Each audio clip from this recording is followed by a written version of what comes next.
You can also liken it to sailboats or airplanes. They're navigating to their destination, just like we navigate to a desired outcome in our lives.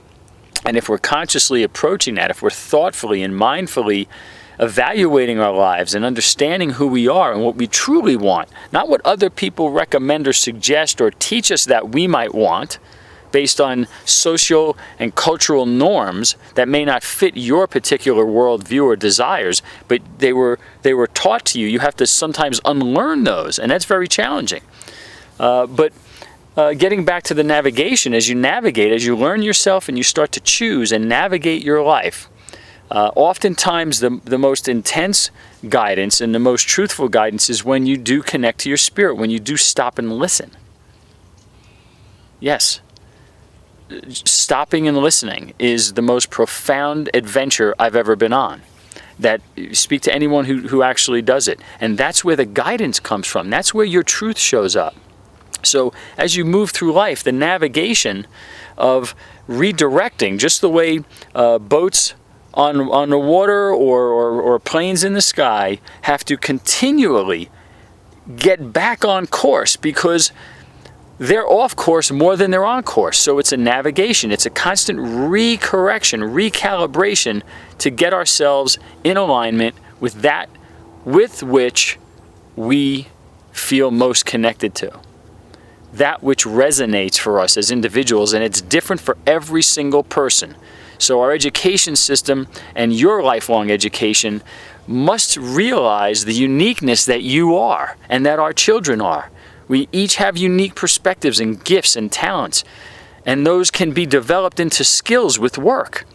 So my vision for Thrive Academy and Thrive State and Dr. Reiher's vision for entertainment and the inner theater and many other courseworks that will be available through our website is that the earlier we can learn these things, the sooner in our lives we can start to build resiliency in our minds, with our bodies, understanding who we are, then the sooner we'll be able to begin navigating toward a track in life that will bring us the most fulfillment, the most happiness, the most well-being, which then regulates health, emotional state, mental state, depression, anxiety. These things all impact our physical being.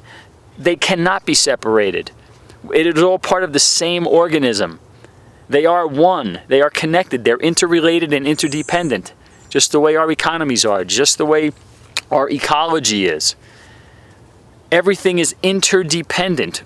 Things cannot be pulled out of your life as individual pieces because they do impact. Every choice we make impacts the other things in our lives, whether it's time management, financial management, whatever it is, all of these things tie together. So the younger we can address this, and I don't care if you're 20 or 80 or 100, but the sooner for children, for future generations, that we can help them build this resiliency and awareness in who they are, the sooner they can navigate towards something and educate themselves, build their skills through trial, tribulation, and effort, energy, focus. That's how they'll build their talent into a skill. And that then they can deliver with passion into society for all of us to benefit, for mankind, humankind to benefit. And that to me is what it's all about. How to move us as a species on this planet to make it sustainable and regenerative and elevate us as we move through, enlighten us as we go from generation to generation. And I haven't been seeing that happen in tandem, in sync with the speed of technology change.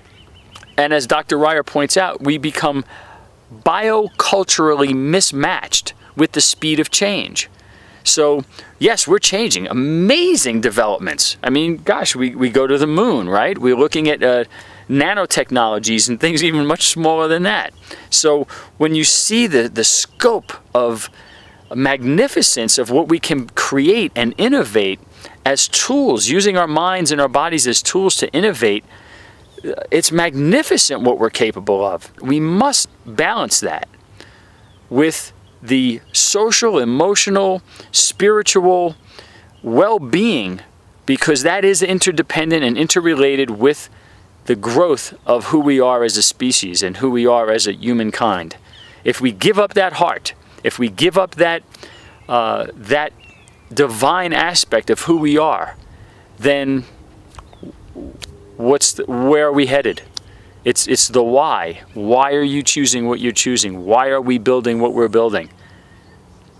There has to be a purpose behind it. A responsible, thoughtful, visionary, all-encompassing, holistic, comprehensive view.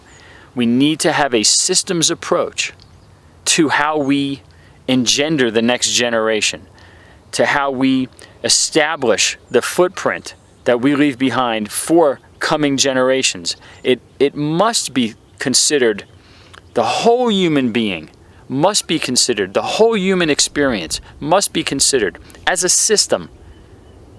The planetary system, the humanitarian system, the economic system, the education system, the healthcare systems, our governmental systems, everything is interconnected and interdependent. So I just implore you to look at your life as a system, your family as a system, your choices as a system, and join us.